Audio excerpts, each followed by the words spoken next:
What's up, everybody? Thanks for watching Car Inside. It's time for another qualifying breakdown as iRacing hits week 13 and the truck series goes to Charlotte Motor Speedway. Um, it's going to be cold this week. The hot lap is pretty well wide open. I tested 3 or 4 different sessions, and this one here actually happens to be the warmest one that I did test with the hottest track temperature. And it's only 69 degrees. The other ones were 66, 67, and then this one was 69, so we'll go with this one. Hot lap comes on lap number 2, and it is a 29.495. We are barely lifting in turns 3 and 4.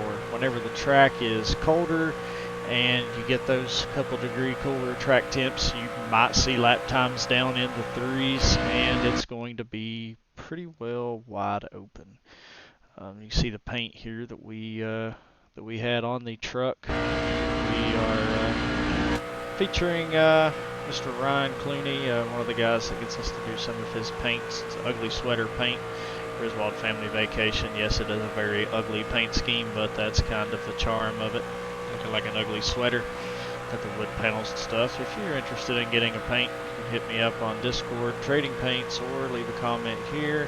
Got some free stuff over on Trading Paints, or if you want something custom, just hit me up, shoot me a message, and we'll take care of it. Throw away lap number 1, then run the top. If it's a little bit cooler, you can get it to run pretty well wide open up here on the second seam. You do have to burp just a little. Truck doesn't want to turn as good. I'll show you real quick before we show this hot lap. Truck doesn't want to turn as good up here, so you do have to get out of it just a touch. If you're below the seam here and toward the bottom, it really kind of shifts the weight of the truck the way you need it to run with more throttle on the bottom. One little thing about Charlotte, so slight burp, running the top, getting all the speed we can. And whenever you come down off of the banking here, don't just start turning straight down toward the red line. Let it go straight just for a minute before you turn down. Don't turn the wheel too hard and scrub too much speed. So kind of go straight. Turn down, kind of center up, start finish line, and then we're working our way through the first dog leg here up toward the wall. You can look for this Charlotte, and then that's where you're going to start to turn in. Make sure you get to the bottom.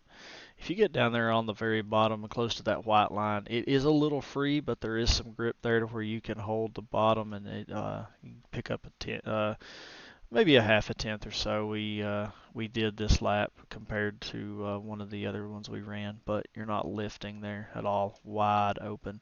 And then coming up here, you're going to be kind of aiming for the Charlotte sign on this side, shooting for this little white dot in the middle of the track, just barely rolling out of it, just enough to get the truck to the bottom. And then once we're on the bottom, we're going. You see I came out of it just a little because the truck wanted to come up. With a cooler track temp, you can probably hold the bottom better there, coming off of 4 and keeping it down. And then you can see here all the way out to the wall, down to the bottom of that dog leg there. So we pretty simple, straightforward lap here. I'll let you watch it live time. That lap was a 29.495. I think you can get lower than that if it's a cooler track temp. But like I said, this one was 69 degrees, and it was the warmest. Probably going to see sessions with a few degrees cooler. You see the truck really wanting to step out there.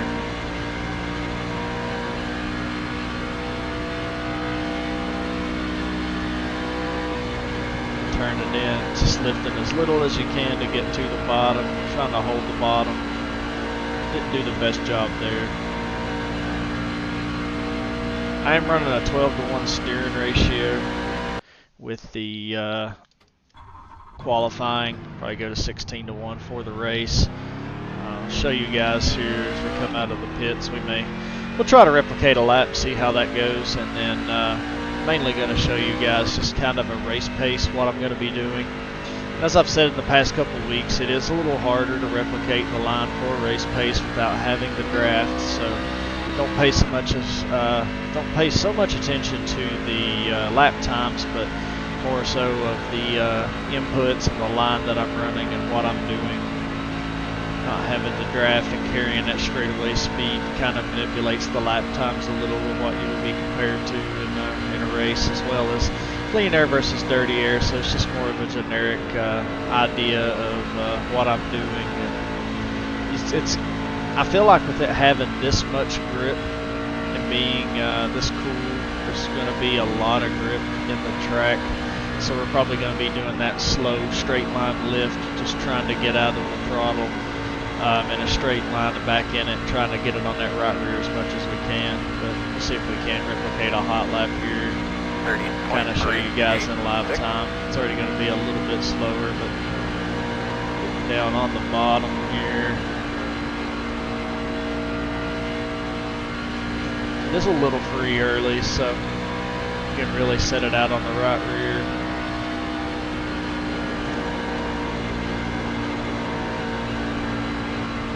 Kind of burping the throttle there a little. See, it steps out a little, so it is a little freer, even just a couple degrees warmer.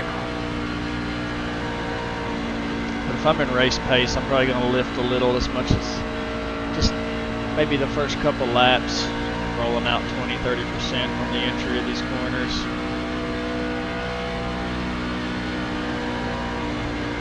Making sure I get down to the bottom. See, the truck really doesn't want to go down to the bottom there. We'll see what we can do the next lap by to get it down there.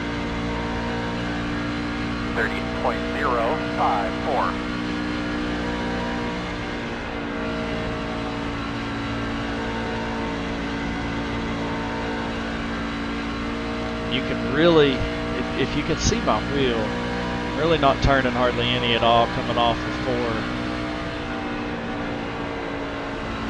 See, if you're able to get down there to the bottom, look at this. Look, I'm almost turning my wheel back straight. You can see the input that I have down there in the lower left corner. 30.15. That's where it's really going to save that right front. It's not over rotating off the exit, having to crank that wheel to keep it out of the wall. You want to be as straight as you can coming off the corners.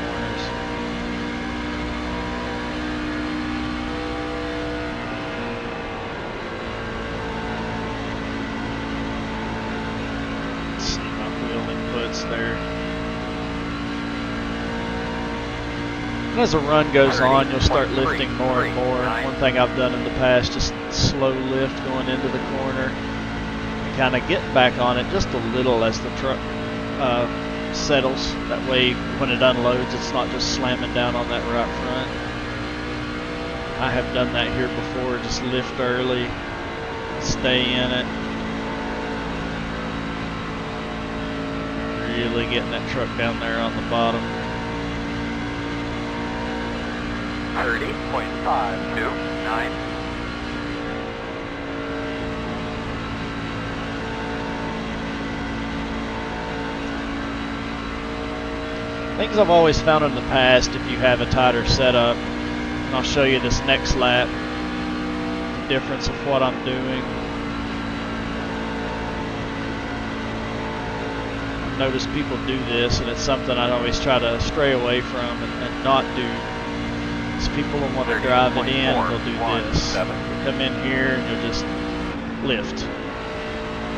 And what you're doing is on that transition where the truck is going to be going down into the bottom of the racetrack, where you're lifting, and I'll kind of back it up and show you the replay.